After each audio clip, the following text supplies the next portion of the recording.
Bienvenue sur Tunis School. Dans le cadre du chapitre Les liaisons mécaniques, on va traiter aujourd'hui la leçon guidage en rotation. On va commencer par un rappel. Grand 1, généralité.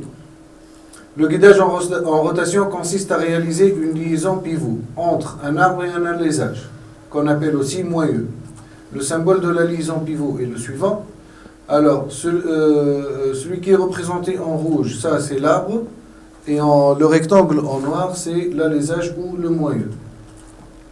Alors, les solutions qu'on utilise pour réaliser une liaison pivot. Premier cas, liaison directe.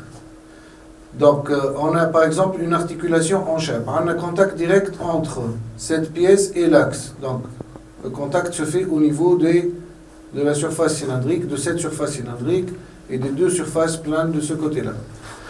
L'avantage de ce type de solution, c'est que c'est une solution économique, c'est une solution simple. Par contre, puisque les pièces sont en contact direct, donc après un certain temps d'utilisation, il y aura de l'usure, puisqu'il y a un frottement entre les pièces. Donc il y aura de l'usure, et cette solution nécessite toujours une lubrification. Pour remédier à ces deux inconvénients, on peut intercaler les bagues, qu'on appelle des coussinets. Donc les coussinets peuvent être en métal frité autolubrifiant, par exemple poudre de bronze agglomérée à chaud imprégnée d'huile, ou bien des matières composites, les coussinets en matière composite. Alors, comme ça, on peut diminuer le coefficient de frottement entre les pièces et on peut porter l'usure sur les coussinets. Sinon, cette solution, elle est utilisée pour des mouvements d'amplitude moyenne et avec vitesse aussi moyenne. Alors, si la vitesse devient une vitesse importante, on est obligé d'utiliser la troisième solution, c'est-à-dire liaison indirecte avec éléments roulants tels que les roulements. Donc les roulements, leur forme est la suivante. De quoi est composé un roulement? Donc avant ça, cette solution constructive développée à la suite est très utilisée. Le guidage est assuré avec précision, avec un frottement minimal. De quoi est constitué un roulement? Donc il est constitué de 4 pièces, voilà, 4 éléments principaux. Donc première pièce, c'est la bague extérieure. Elle est liée à l'alésage. 2, c'est la bague intérieure qui est liée à l'arbre. 3, c'est la cage. Donc elle assure le maintien des éléments roulants. Et 4, ce sont les éléments roulants situés entre les deux bagues intérieures et extérieures. Et ces éléments roulants peuvent être soit des billes, soit des rouleaux cylindriques ou coniques, soit des aiguilles.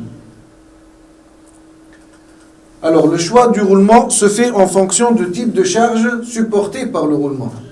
Alors, la charge, elle peut être soit, comme ce cas de figure, donc la charge, elle est perpendiculaire à l'axe de rotation.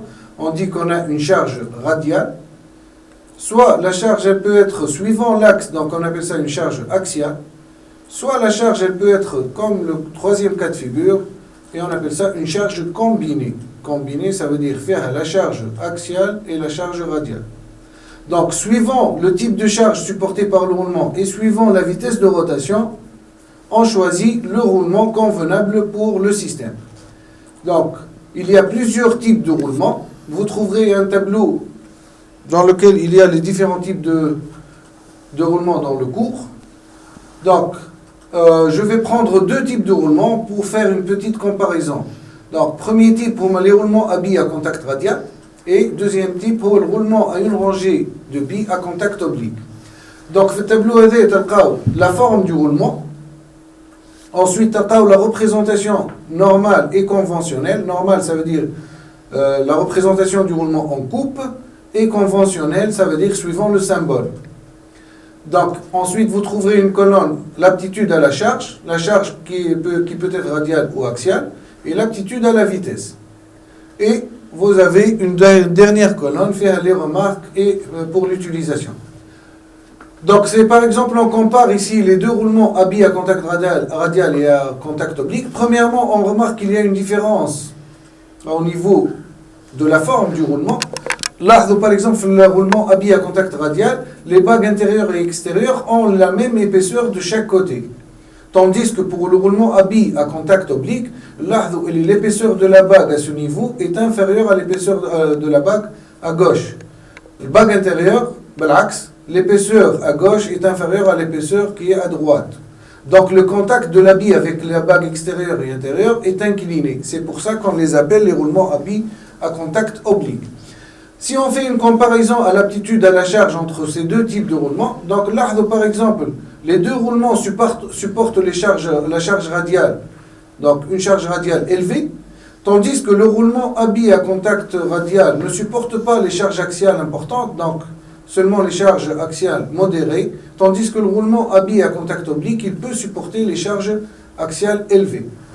Par contre, pour la vitesse de rotation pour les roulements habits à contact radial est plus élevée que la vitesse de rotation pour les roulements habits à contact oblique. Donc, en fin de compte, le choix du roulement, quel type de roulement on utilise pour chaque système, c'est en fonction de la charge et la vitesse à utiliser.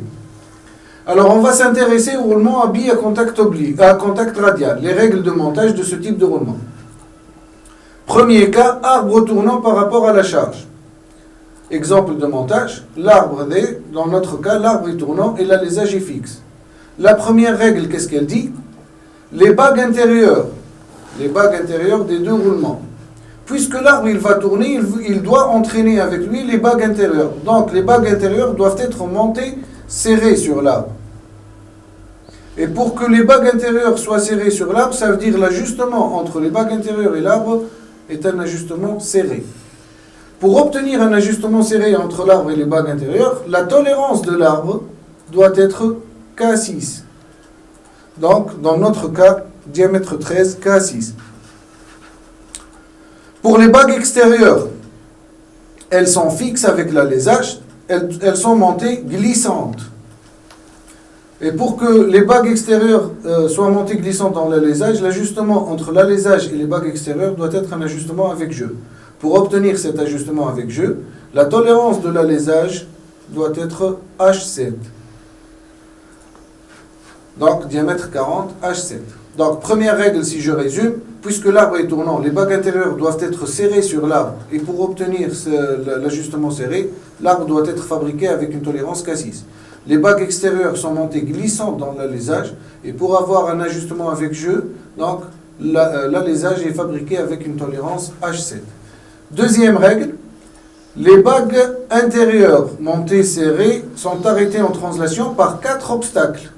Donc, dans notre cas, on a en A un épaulement, en B une bague entretoise, en C c'est la même bague entretoise, et en D on peut choisir un autre obstacle, tel que par exemple un anneau élastique pour arbre. Donc, 4 obstacles A, B, C et D.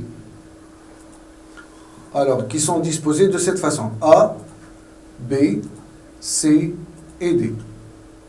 Alors, pour l'arrêt en translation maintenant, les bagues extérieures montées glissantes sont arrêtées en translation par 2 arrêts. Dans notre cas, on a prévu un épaulement en E et un anneau élastique en H.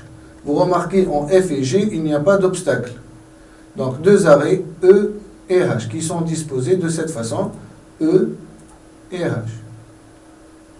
Alors ça, c'est pour le cas de l'arbre tournant. Pour le cas d'un moyeu tournant, si, par exemple, on a ce cas de figure, l'alésage où le moyeu est tournant et l'arbre est fixe.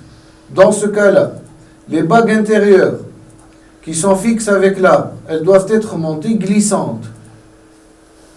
Donc, l'ajustement entre les bagues intérieures et l'arbre doit être un ajustement avec jeu. Et pour avoir cet ajustement, l'arbre doit être fabriqué avec une tolérance G6. Donc, dans notre cas, on peut indiquer ici, diamètre 13, G6. Alors, pour les bagues extérieures, puisque l'alésage est tournant, il doit entraîner avec lui les bagues extérieures. Donc, elles doivent être montées serrées. D'où l'ajustement entre les bagues extérieures et l'alésage est un ajustement serré. Et pour avoir cet ajustement-là, donc, l'alésage doit être fabriqué avec une tolérance N7. Donc, on peut indiquer dans notre cas diamètre 40 N7.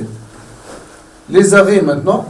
Les bagues intérieures sont arrêtées en translation par 2 arrêts, E et H, dans notre cas. Donc, on a prévu un épaulement en E et un anneau élastique en H. F et G, il n'y a pas d'obstacle. Donc, E et H. Pour les bagues extérieures, Donc on a prévu 4 obstacles, A, B, C et D. En A, on a prévu un épaulement sur l'alésage. En B, une bague en trottoise. En C, c'est la même bague en trottoise. Et en D, un autre obstacle qui peut être, par exemple, un anneau élastique. Il ne faut pas mettre un épaulement ici parce que déjà, on a choisi de mettre un épaulement à gauche. Donc les 4 obstacles ont A, B, C et D, qui sont disposés de cette façon. A, B, C et D.